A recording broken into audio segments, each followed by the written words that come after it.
This episode of The People of PCPS is brought to you through the generous support of Joe Fisher's office at Midstate Educators Insurance. For more information, visit insurepolk.com.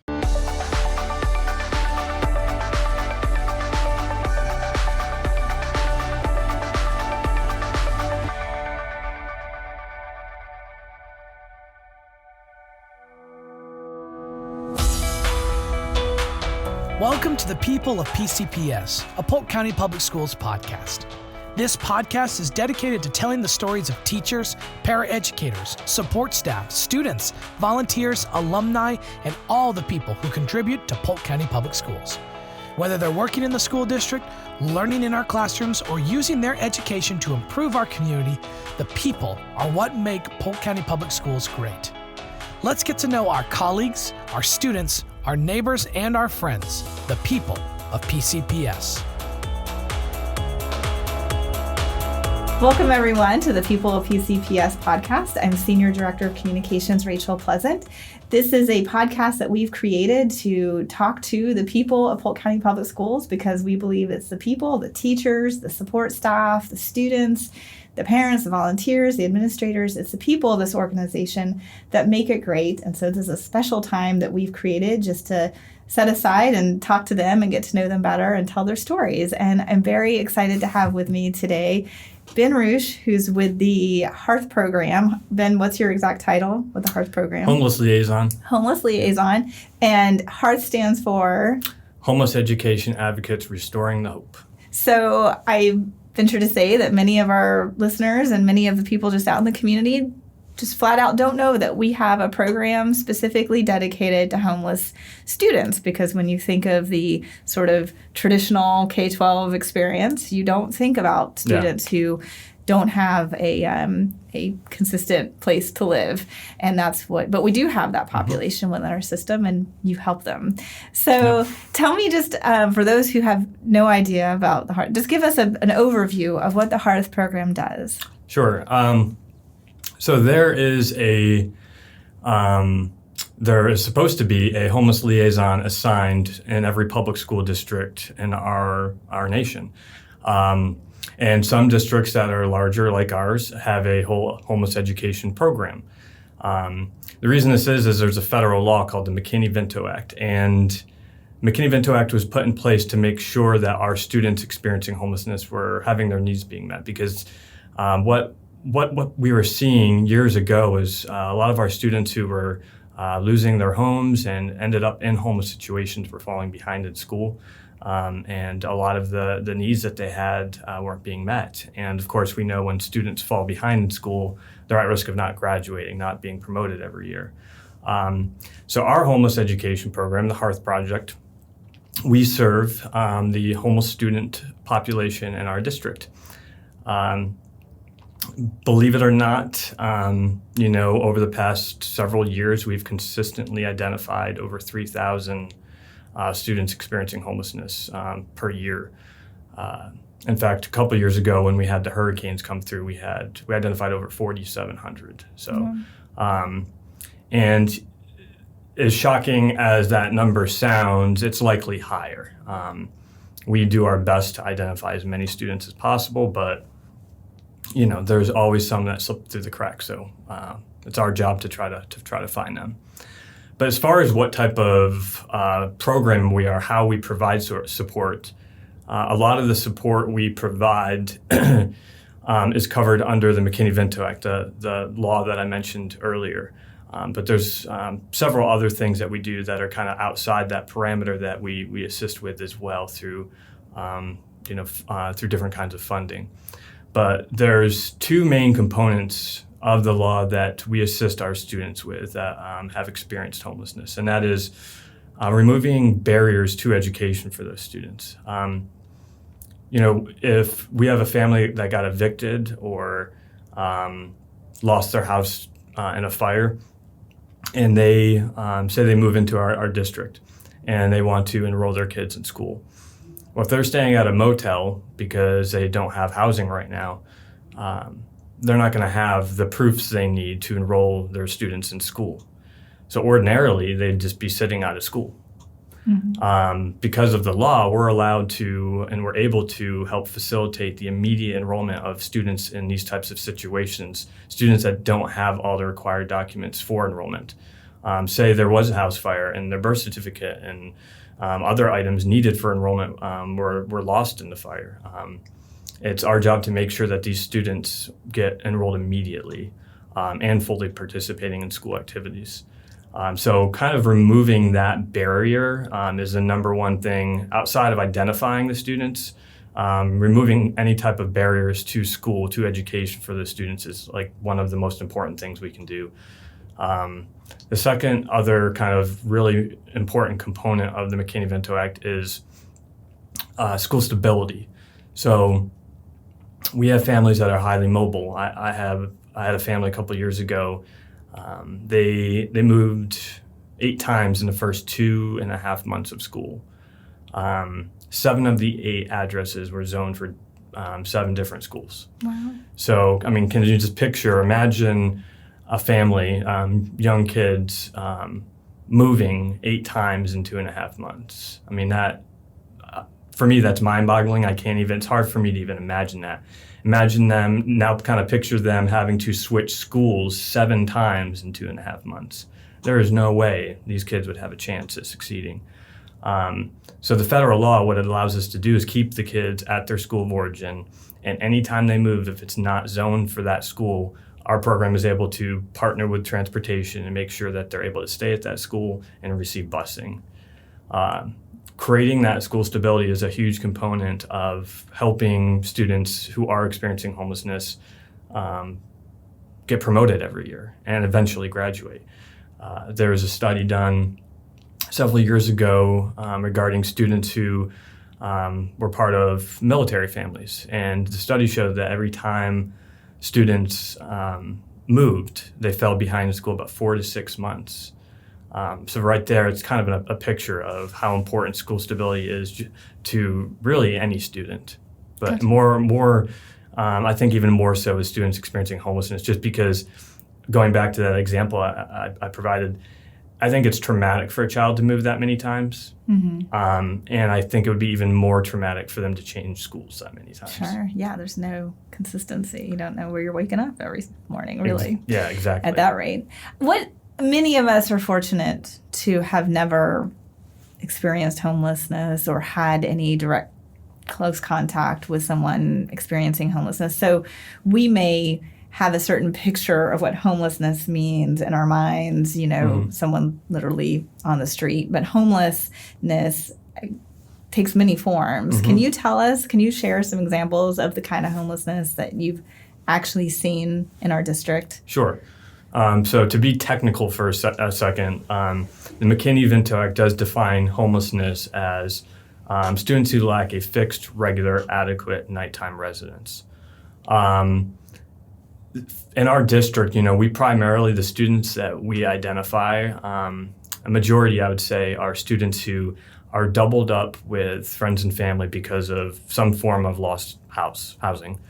And, one might think that's not too bad. They're not on the streets, at least they're in a house. But most of these situations are not very ideal.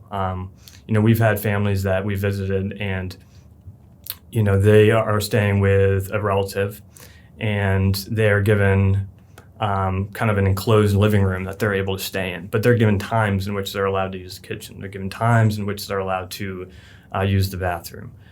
Just not really... that doesn't really sound fun to me.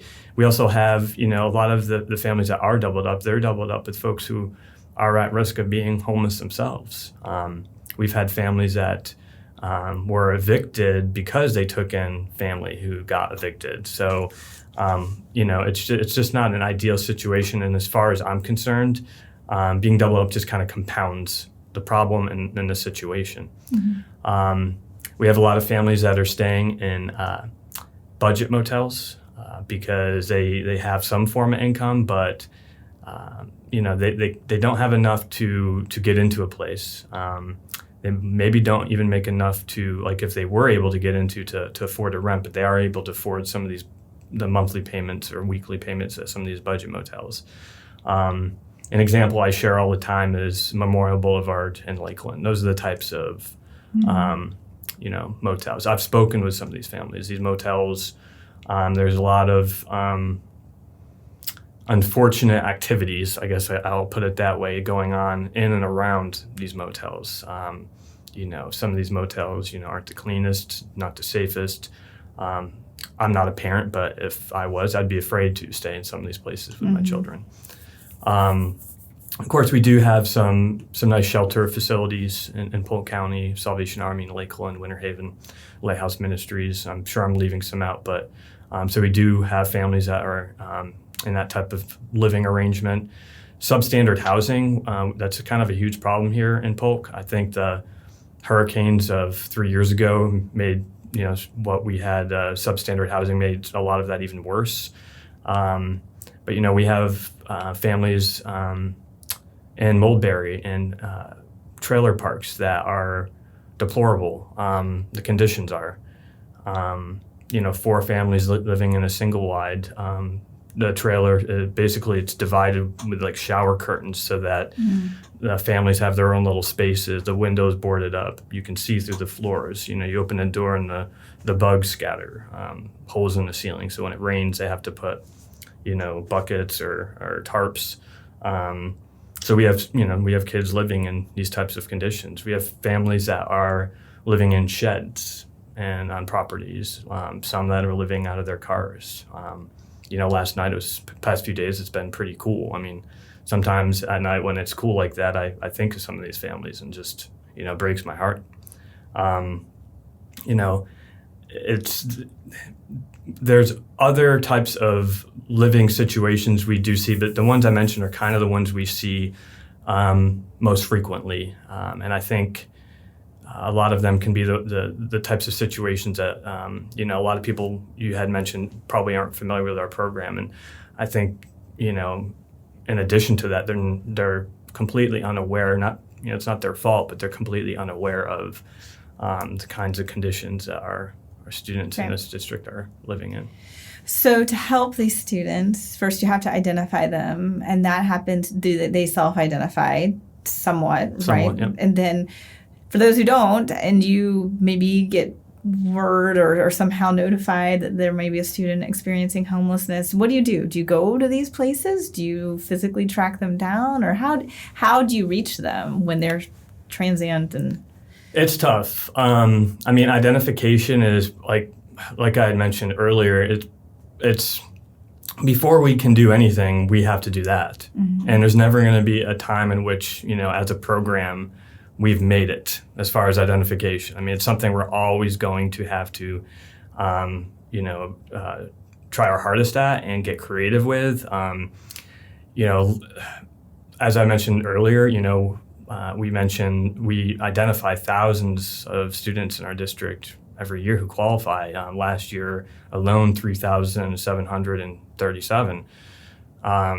So to go out there with a program, there's, including myself, there's 5 full-time employees in our program. So kind of tracking the kiddos in these families, it can be challenging. As you mentioned, self-identification, that's one of the biggest ways our families can, self-identify so that we can, make them aware of what their rights are under the McKinney-Vento Act, but then kind of explain to them what kinds of supports we can provide to them. There's it's called a housing questionnaire, and it's in every enrollment packet. So when parents enroll, they can fill this out, and the forms get sent to our office by the school. But we work with the schools. The schools are kind of the front lines for us because we primarily are working out of our office here at the district office. So it's our partnership with the schools, in particular, our school-based advocates. So we have at least one school-based advocate at each school, typically the school counselor, sometimes someone in the front office like a terminal operator or a principal secretary. But a lot of these folks are going to know before anyone, the folks at the school are going to know before anyone what's going on. In particular, a lot of times the front office staff and the school counselors. So we work very closely with them. If they become aware of a family that's told them or kind of indicated they may have lost housing, typically they either refer the family to us or they shoot us an email and say, hey, can you reach out to them? So I mean, that's we have flyers out at some of these budget motels I mentioned. We have flyers that we put up at, there's laundromats everywhere in the county. We try to put them up there. Anywhere where we think some of these families might be around, libraries. So that's kind of an avenue we take for identification. One of the biggest things, we can do, and in particular I can do as a homeless liaison, is participate in programs like this. One of my favorite things about my job is getting to talk about our program. I believe that much in what we do. I get to go around the community quite a bit and present to different groups. I always look forward to that. Unfortunately, with the pandemic, it's been not as much as before, but, a little bit on Zoom. So I was excited to have this opportunity. Sure. Tell me about just going back to, as you were describing the various types of homelessness that you see. I'm imagining myself in those places, and I just think going to school might be the very last thing on my mind. And if, as a parent, getting my kid to school might be the last thing I'm concerned about, to be honest, because I'm worried about feeding them and keeping them sheltered. But then as a student, I don't know if I would want to, how do they feel? Like, what is the attitude towards school? What are they emotionally, parents and students in these situations? What are they facing given their housing circumstances that you have to somehow overcome to get them enrolled? With the students, I think it can obviously depend on the situation that they're in, but I know that some students feel like it's their fault that they're in this situation. And, that breaks my heart to think that that's how they feel. It's almost like they're carrying a burden, some of our students are, unfortunately, we live in an area where there's a lot of food deserts, and so they're hungry. There's a lot of feelings that these kids have, and just to kind of go back real quick, that's why getting them in school and keeping them in school is so important, because sometimes that's the most stable part of their life is the 5 days a week they're in school. But the kids are scared. They, especially with maybe if they don't always have, if they're not at a place where they are able to shower, they might, get picked on in school. There's all kinds of feelings that these kids are having to work through and go through. And, we do everything we can to try to help in that, with providing hygiene items and new clothes and things like that. But I like to think it helps, and I think to some extent it does. But, if I were to put myself in the student's shoes, I just can't imagine, in addition to some of the things I just stated, I can't imagine what they're feeling on a minute by minute basis, whether they're in school or not. If you wake up and you're getting ready to go to school while your parents are packing up your motel room, and you have no idea where you're going to be spending the night that night, that's going to be on your mind all day in school. How do you pay attention? It's hard, and this is what a lot of our students are going through now. With the parents, kind of probably a lot of similar feelings. Parents, I'm sure, think this is all my fault. Can't believe I'm a bad parent.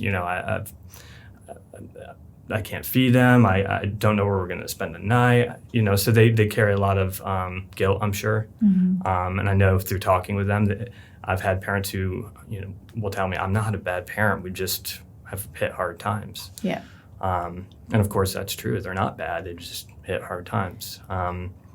So I think for a lot of parents, guilt, fear. They think that a lot of folks, and this is something that's made it hard to identify families because they keep it a secret. They feel like they're going to get arrested or their kids are going to be taken away because they're in a homeless situation, and that's just not true. homelessness in itself is not a crime, you know. Mm-hmm. But many parents, for obvious reasons, are very fearful to ask for help.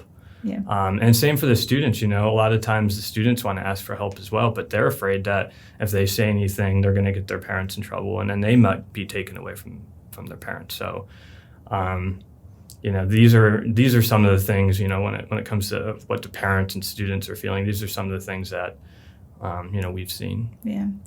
You touched on, I have a couple questions that come to mind, but let me get one out of the way. You mentioned the pandemic, and I think a lot of people listening this might, I mean, there's been a lot of economic fallout from the pandemic and then the shift to e-learning. How has all of that coincided, and how has that affected the Hearth program? What are you seeing out there? What are the effects of the pandemic?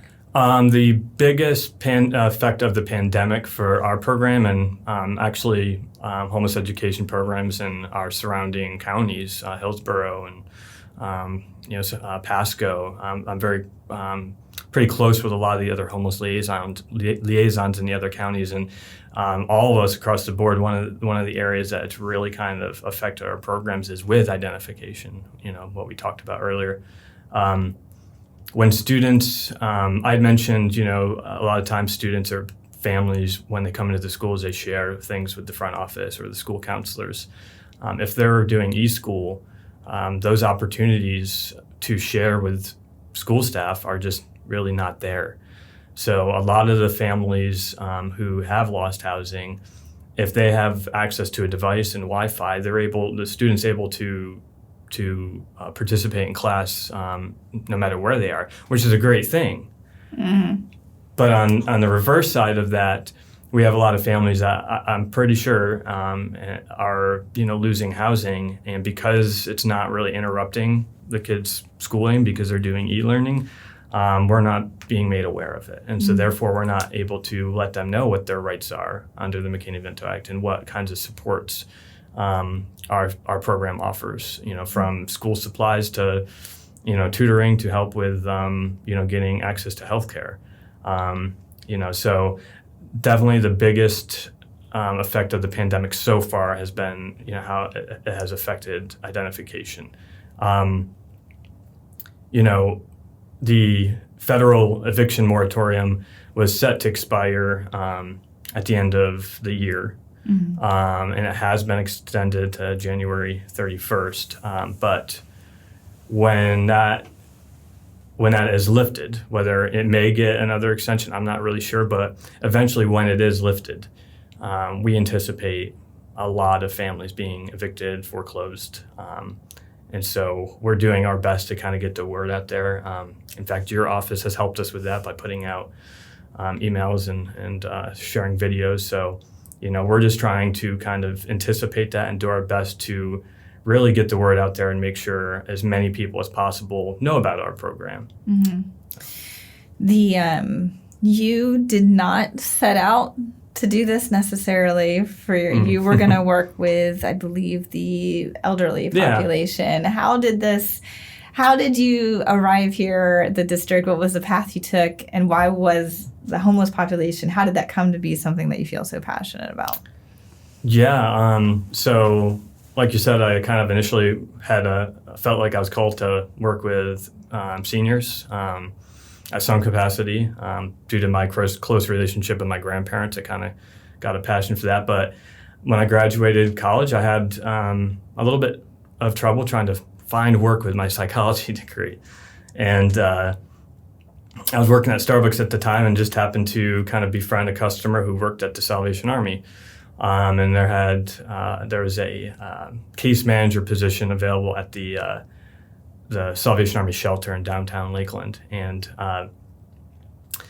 he said, you know, you have a psychology degree, you should come in and apply. So I did, and ended up starting kind of a professional career at the Salvation Army at the shelter, and very quickly became the coordinator of the shelter, and just kind of fell into it. And I really, it didn't take long for me to realize, you know, I think this is actually what I was meant to do. Mm-hmm. one of the ways I looked at it was I was never in a homeless situation. I have coworkers in our program who have been, so I haven't experienced it. But I kind of think back to I had great parents, and they provided a lot of opportunities for me, and so I kind of looked at it as my way of giving other parents a way to do the same, and giving the kids the same opportunities I had.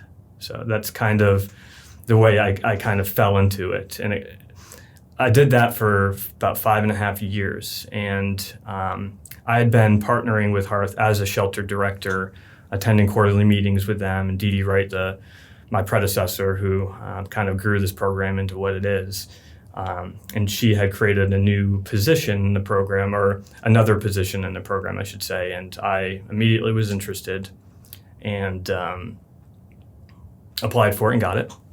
And then spent a few years in that position. And when Dee Dee took a new position, I somehow became her successor. But I think the biggest reason, or the what made me really want to come work for the district, in particular with the HEARTH Project, is during my time at the shelter, some of the parents I had the most difficult time helping were those who didn't graduate high school. Mm-hmm. I kind of, at the time, and even more so now, I see education as the chance for these students, these kids, to, a lot of the scenarios I've told you about. I see their education, as a chance for them to end that cycle, and to prevent it from going on. Mm-hmm. And so I see our program as, just a wonderful chance for us to help them in that cycle by giving them support they need every year that they need it to get promoted every year and graduate. Gotcha. So in your work, I'm sure that you have, there are many students who stand out in your mind, and lots of, I hope, success stories. Could you just tell us about a student or two who really touched you, or who really you saw make a huge turnaround because of the Hearth program, and how they're doing now? Just talk to us a little bit about the real people. Sure, yeah. Over the course of doing this between the shelter and, of course, with Hearth for almost 11 years now, there's a lot of stories that break your heart, but there's a lot of stories that kind of inspire you. There's stories that remind you of why you're doing this. And there's one student in particular. There's a couple, but I'll tell you about one first. A student who had been homeless with his family they were chronically homeless, no fault of their own, just really hit hard times. I'm going to try not to go too specific. I don't want to, Sure. Give anything away. Exactly. Yes. But really, in a nutshell, this student and his family, they were, between houses and shelters, doubled up in houses with friends and family, and motels just for, 4 or 5 years. The parents did have some income, but it was just never really enough, and struggled to really get any more income. So that was kind of the deciding factor as to, why they just couldn't really get out of that into their own housing. And so the student and his younger siblings, of course, kind of as I mentioned before, they went through the feelings of, what that's like, what that instability is like. They, like many of our students, grow up very quickly, doing a lot of things to help out mom and dad. But, one of the things our program really tries to do is provide, we want to try to provide support we can to mom and dad so that kids can be kids and focus on school. Mm-hmm. This particular student, he never was in a position where he wasn't doing well. I think he just has always had a good head on his shoulders. But I think, because of the living situation, struggled because he had a lot of responsibilities, and in particular taking care of his younger siblings due to parents working and another parent not really being able to.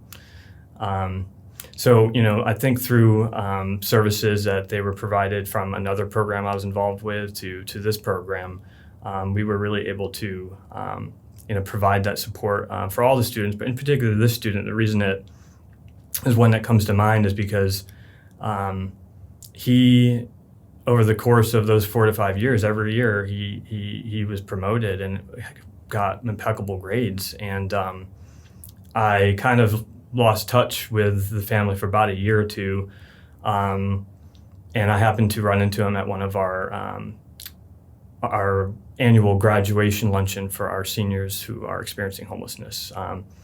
In case people are not really sure what that means or what that is essentially, a lot of our graduating seniors who are experiencing homelessness don't really get the graduation party that, many of the non-homeless students get. And so we'd like to celebrate them, but celebrate what they've been able to accomplish.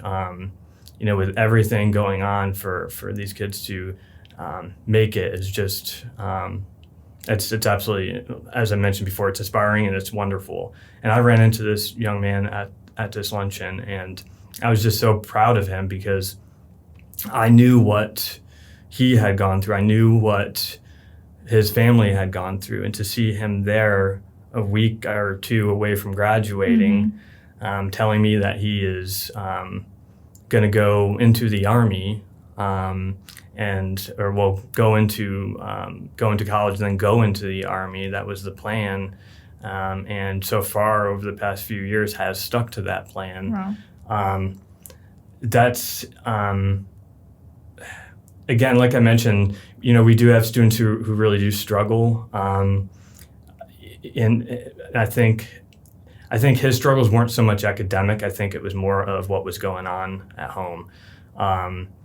So I think that through the help of our programs and some of the other ones out there that we partner with, I think that I would like to think that we really kind of, as a team, provided some of the supports this particular family and student needed to help get them where they are, and maybe end that cycle. There's also a young woman named, I'm not going to say her name, but she is not a student that I got to work with directly, but I'm familiar with her because she worked with one of our staff members.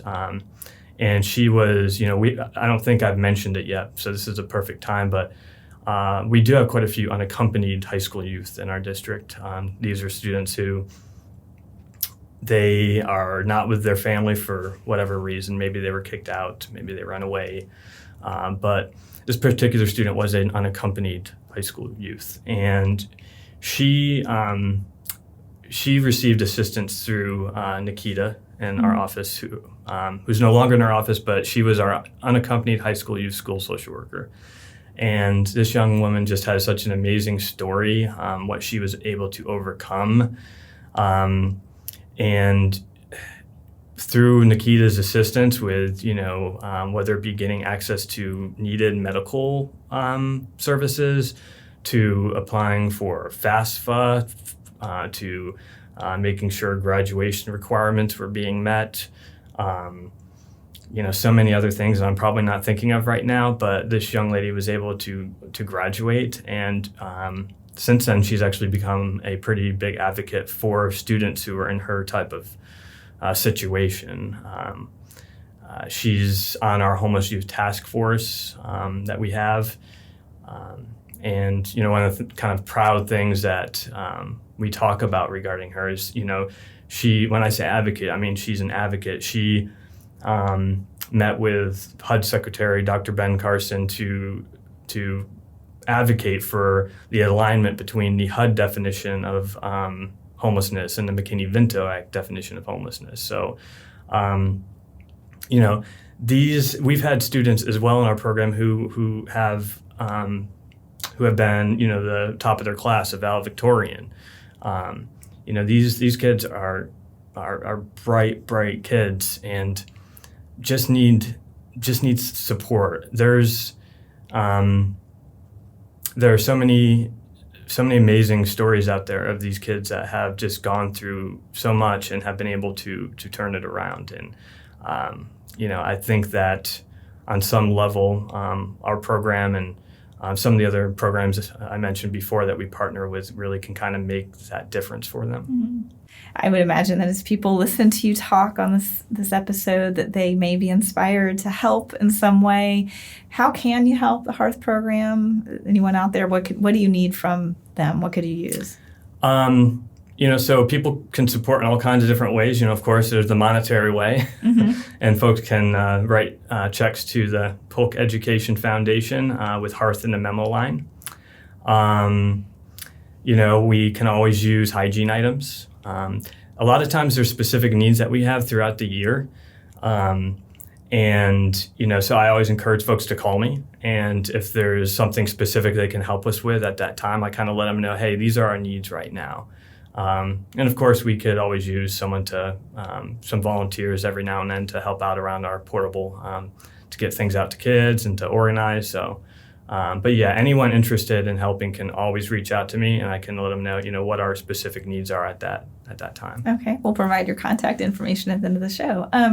We try to wrap up every episode with the premise of the podcast is that people of this organization are what make it great, and that everyone contributes something unique and an individual to the organization. What is it that you think you give to Polk County Public Schools?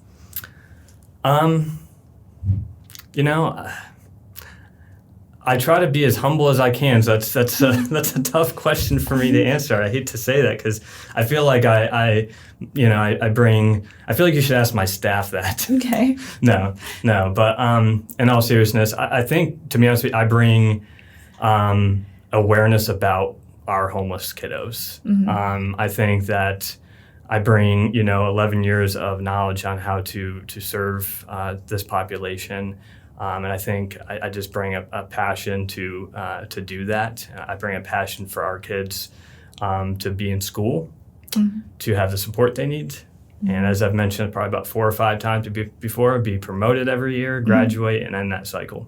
And when you're talking about a population that can be invisible to most people, having someone who has experience and awareness and genuinely cares about seeing them be promoted and graduate, that's invaluable. So thank you for what you do, Ben. Appreciate it. And we will provide your contact information for those who want to get in touch with you and help Hearth. So thank you again for being a guest. Thank you.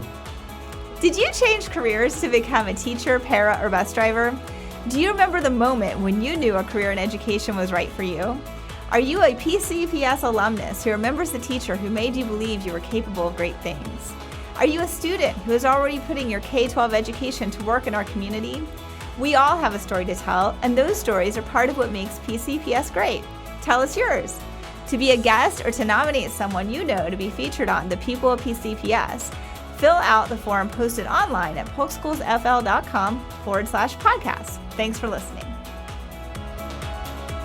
You can subscribe to the People of PCPS podcast on Apple Podcasts, Google Podcasts, and Spotify, or watch online at the Polk County Public Schools YouTube channel.